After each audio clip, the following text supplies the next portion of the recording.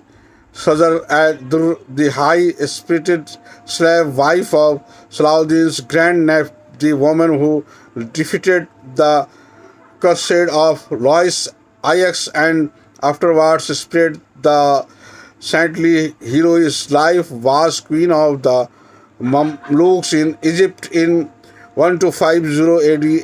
Abis, the last of the princely line of Salgar patrons of Saudi, rules the great province of Fars for merely a quarter of a century during the troubled period of Mongol supremacy. Razia, the daughter of Al-Tutmish, was less fortunate. She was endowed with all the qualities befitting a king, but she was not born a man. بز مملوکیہ و تاریخ فرشتہ کے حوالے سے لکھا ہے کہ رضیہ سلطانہ ایسے تمام اوصاف سے مزین تھی جو ایک عاقل اور صاحب رائے بادشاہ کے لیے ضروری ہے۔ اصحاب نظر اس میں سوائے اس کے کہ وہ عورت تھی اور کوئی عیب نہیں پاتے۔ وہ قرآن مجید پورے آداب کے ساتھ پڑھتی تھی، دوسرے علوم سے بھی آگاہی رکھتی تھی، اپنے باپ کے زمانے سے ہی ملکی معاملات میں دخل دیا کرتی تھی اور فرمان روائی کیا کرتی تھی۔ سلطان اس کی عقل و فراست اور فرزانگی دیکھ کر مانے نہ ہوتا۔ ان سب کے باوجود جب تخت نشینی کی باری آئی تو اس کے نااہل بھائی کو ترجیح دی گئی۔ رضیہ کی مدت کار 3 برس سے کچھ ہے۔ اس کے عہد کے کچھ اس طرح پیش کیا جاتا ہے گویا یہ مدت صرف انتشار میں گزری۔ رضیہ کو پہلی مشکل اس وقت پیش آئی جب التتمش کے مشہور وزیر نظام الملک جنیدی نے اس کے تخت نشینی کو منظور کرنے سے انکار کر دیا۔ اسے کئی طاقتور امراء کی حمایت حاصل تھی اور اس کے حوصلے بلند تھے۔ اس نے ایک محاذ بنا کر دہلی کا رخ کیا۔ رضیہ کو چونکہ عوام کی حمایت حاصل تھی اس لیے وہ کامیاب نہ ہو سکا۔ یہ باغی دہلی کے اطراف میں موجود رہے اور مستقل خطرہ بنے رہے۔ رضیہ نے عقل و تدبیر سے کام لیا اور تمام سرکش عناصر کو یا تو ختم کر دیا یا ان پر مکمل قابو پا لیا۔ اس کے بعد اس نے انتظامیہ کی تشکیل نو کی۔ تھوڑے ہی وقت میں وزیر سے لکھناوتی تک کے امروں نے اس کے اقتدار کو تسلیم کر لیا۔ رضیہ نے تخت نشین ہونے کے فوراً بعد فوجی افسران اور مختلف اقضاء کے لیے گورنر بحال کیے اور ساتھ ہی شاہی دربار کے افسروں کو بھی اس سے فارغ ہو کر اس نے تمام اقتدار پر اپنا کنٹرول رکھنے کی کوشش کی۔ وہ اب پردے سے باہر آ گئی۔ ابھی تک جب وہ دربار لگاتی تھی تو درباریوں اور عوام سے ایک پردے سے الگ کر دی جاتی تھی۔ محافظ خواتین اس کے ارد گرد کھڑی رہتی اور اس کے بعد اس کے خونی رشتہ دار۔ ان سب کو الگ ہٹا کر اب وہ براہ راست اپنے دربار کو مخاطب کرتی۔ وہ ہاتھی پر سوار ہو کر باہر نکلتی اور مرد حکمرانوں کی طرح تمام معاملات انجام دیتی۔ اس نے اہم عہدوں پر غیر ترکوں کو تقرر کر ترکی شرفا کو ناراض کر دیا۔ وہ اندر ہی اندر اسے تخت سے اتارنے کا منصوبہ بنانے لگے کیونکہ احسان مندی ترکوں کا سوا نہ تھی۔ ابتدین اور اختیار الدین التوا جیسے بڑے افسروں نے رضیہ کے خلاف سازش رچی جس کی بڑی وجہ یہ تھی کہ کہاسی نے ایک جسی جمال الدین یاقوت کو ایک بڑا عہدہ دے دیا تھا۔ رضیہ جب 13 اپریل 1240 کو کبیر خان کے معاملات نمٹار کر دہلی واپس لوٹی تو اسے التونیا کی بغاوت کا پتہ چلا۔ اس سازش کو کرنے کے دوران یاقوت کا قتل ہوا اور رضیہ کو گرفتار کر تبرہند کے جیل میں ڈال دیا گیا۔ اب سازشوں نے دہلی کے تخت پر ایک عورت کے جگہ معز الدین بہرام کو بٹھا دیا۔ معز الدین نے سب سے پہلے ابتگین کو ختم کیا اور اس کے بعد التوانیہ کی باری تھی۔ رضیہ نے صورتحال کا فائدہ اٹھایا اور التوانیہ سے شادی کر لی۔ یہ ایک ایسا رشتہ تھا جو دونوں کے لیے فائدے کا سودا تھا۔ رضیہ نے اس رشتے کے ذریعے اپنی قید سے آزادی